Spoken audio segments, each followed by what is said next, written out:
Let's talk about reasonable adjustments a little bit and give you an example.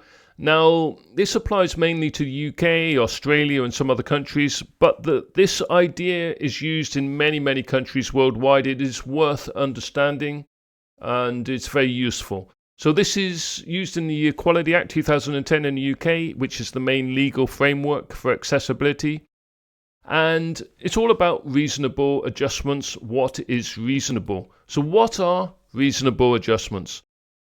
Reasonable adjustments are the idea that a fair and reasonable effort should be made to remove barriers to access. So, the idea is that it should be proportionate and involve a level of practicality. Is it practical and appropriate? Don't get lost with me. I'm going to explain everything. Don't be worried. I'm going to explain it. So, let's talk and see some examples. So imagine that you have a local family restaurant, a small family business.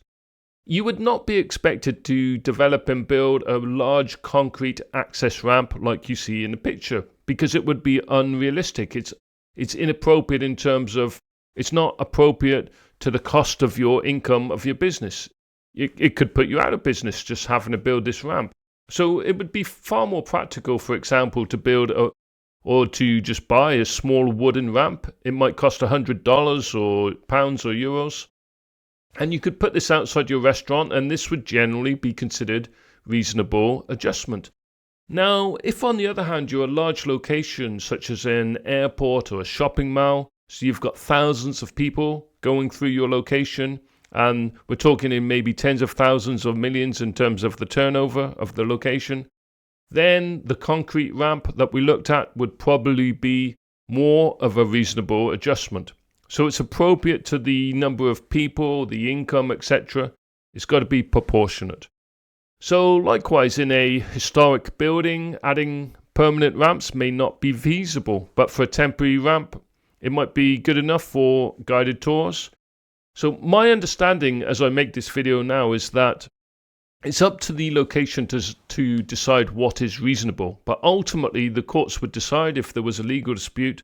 But if you work along the lines of reasonable, fair and realistic and affordable, you cannot go too far wrong.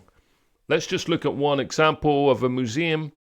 It would depend on the number of people, the size of the museum. But the museum could begin by adding tactile maps and braille signage for visually impaired visitors, for example.